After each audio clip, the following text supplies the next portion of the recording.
Today on the podcast, we're going to be talking about when you should just plainly give up that guilt about missing a workout. Stay tuned. You're listening to the Wellness Simplified podcast. Simple wellness tips to help you improve your life without turning it upside down. With your host, award-winning fitness instructor, nutrition coach, and wellness expert, Suzi Fevens.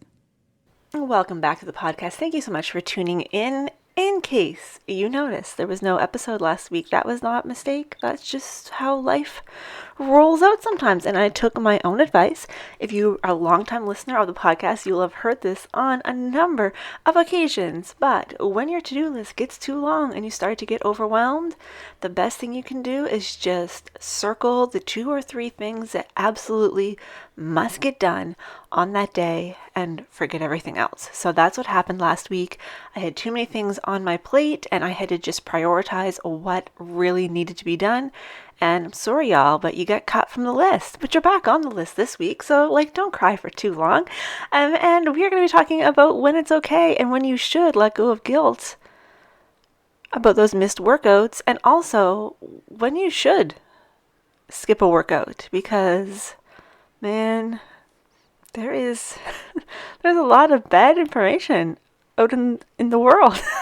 So I want to talk about it a bit today. So this is something, again, I have talked about this a number of times. How many times do I say that phrase on this podcast? Way too many. I need to give it up. But there is a difference between having a reason not to do something and having an excuse. Today, I published a reel on my Instagram page. You may have seen it. It's been out for a few days by the time this podcast has been released. But I had a class I needed to record today. So for those of you who may not be aware, I teach fitness classes in person, a couple, not too many anymore, 4 a week. I also teach virtually, so most of you probably know about my live virtual classes that happen each week. I teach Zumba and Zumba toning virtually on Tuesdays and Saturdays. The first Monday of the month, I teach a live yoga class, and the third Monday of the month, I teach a themed bodyweight class. But aside from all of those, I also teach pre-recorded on-demand classes. I have a whole library of body sculpt classes, of yoga classes, as well as Zumba, Zumba Gold, and Zumba Toning on demand for my paid WellU members. So this week I needed to record a new body sculpt class, and I designed the class yesterday, and I named the class Glutes on Fire right away. That makes me not want to do it, but I know that's just me. I know that a lot of people would love that type of class, which is why I have done it. So anyway, today was the afternoon that I had planned to record this class, and the afternoon arrived and I was like, I really don't want to do it. Not because I am too tired or sore or sick or injured or I don't have enough time or I'm stressed or whatever. The only reason I didn't want to do it is because I just didn't want to do it. I didn't want to do it.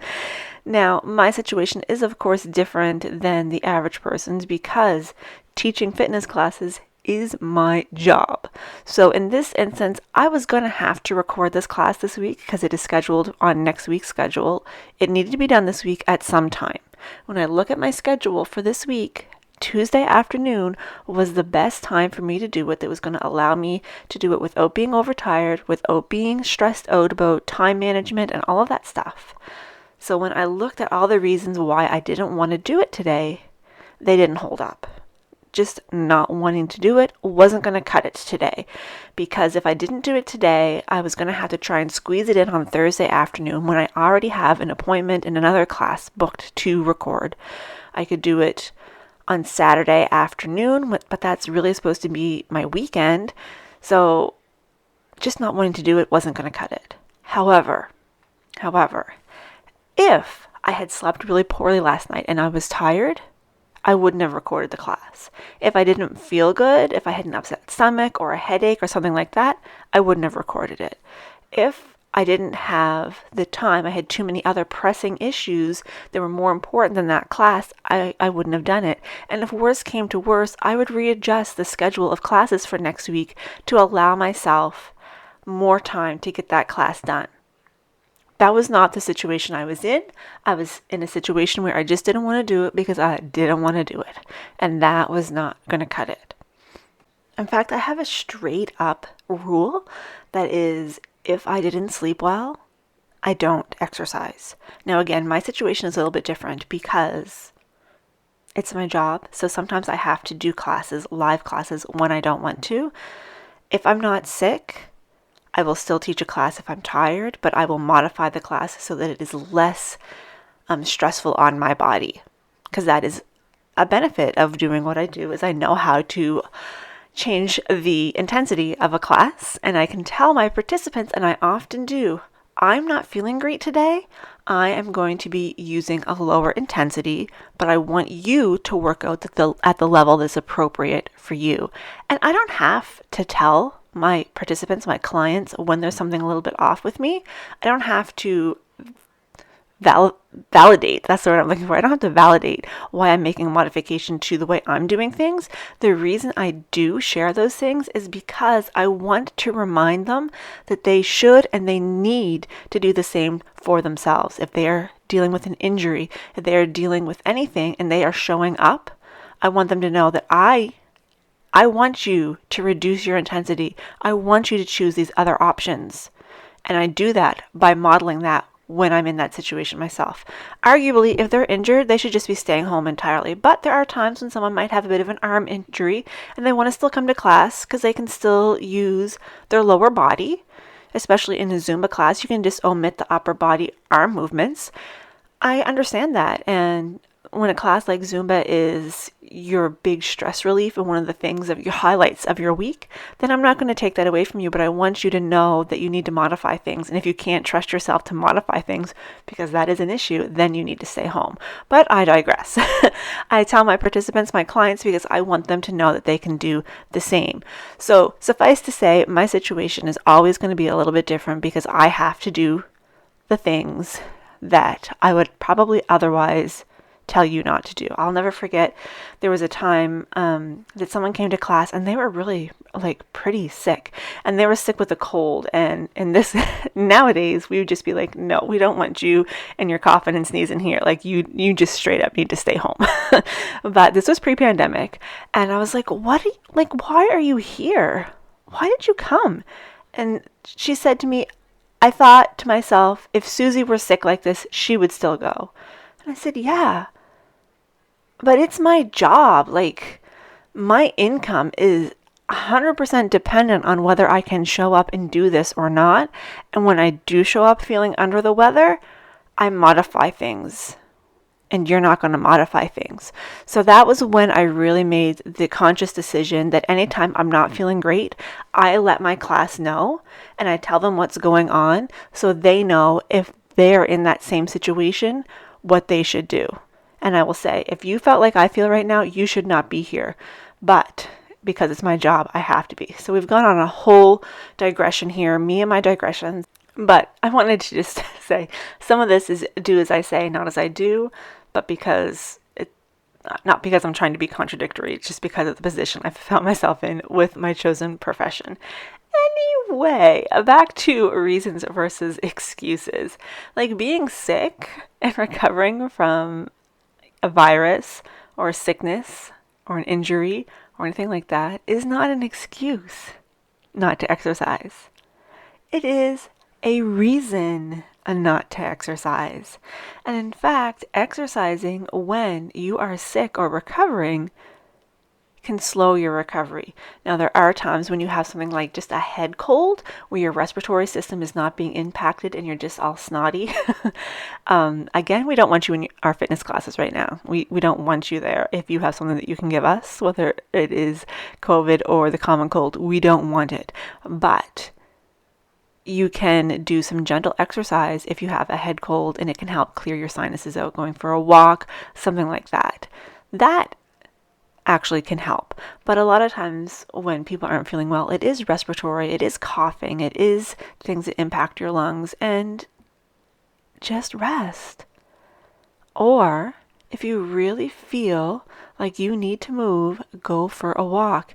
If you have a cold, even yoga can be very uncomfortable, especially if you're doing any type of inversions. And newsflash, even downward facing dog is an inversion because your head is below your heart.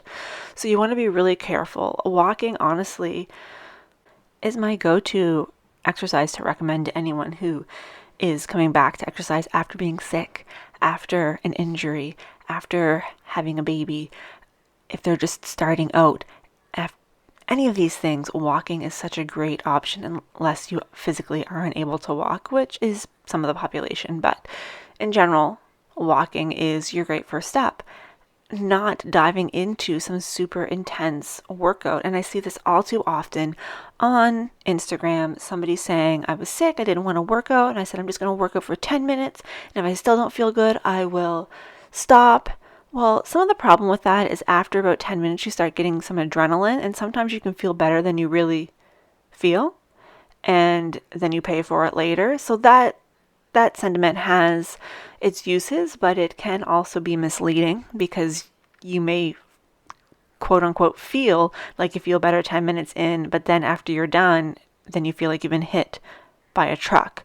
So that's not always the best rule.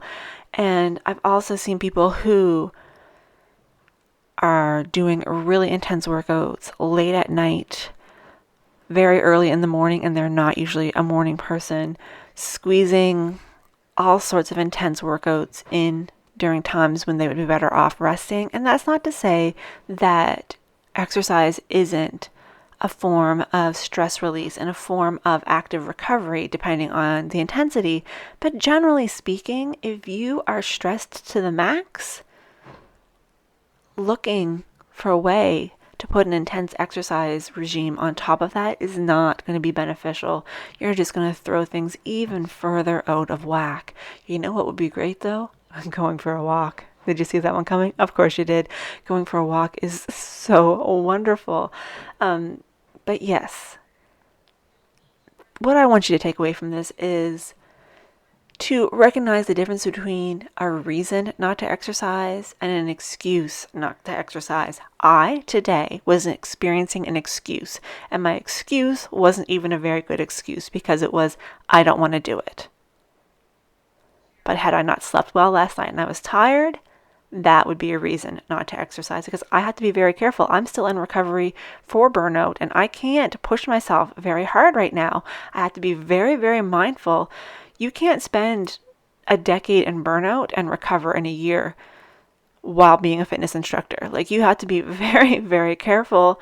And so I have to put these very firm boundaries on what I will not do. And today, I was not going to be violating any of those boundaries. In fact, I would have been violating my own boundaries if I didn't make myself do that exercise because I would have to record it later on when it would be more impactful negatively on my health. So that is all I have to say today.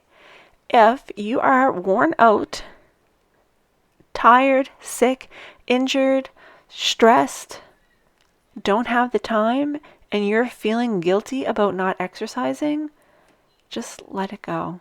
Just let it go. And if you really feel that badly about it, find a way to add a little bit of movement into your regular day. Maybe it is doing 5 wall push-ups every time you see a commercial break on TV if you're watching TV. Maybe it is doing 2 squats every time you go to the bathroom. I don't know. But those little tiny things that take 30 seconds or less can be enough to keep you feeling like you're moving and can keep getting your muscles engaged without stressing yourself out. Listen, the stress that people hold, the guilt that people hold for not working out is worse for them than the not working out. Conversely, forcing yourself to exercise when you are tired, sick, injured, etc., etc., etc., is worse for you than if you were to rest. So let go of the guilt. Exercise when you have the time and when you have the capacity. And stop forcing when you don't. Stop feeling guilty when you don't. that's it for this week. Thank you so much for tuning in. I hope you found this podcast episode useful. If you did, let me know. Share it in your Instagram stories. Tag me at suzy.fevens. I would love to hear from you. Have a wonderful weekend. Exercise if you feel like exercising. If you're tired, go have a nap instead. Or, go for a walk. I'll talk to you next time.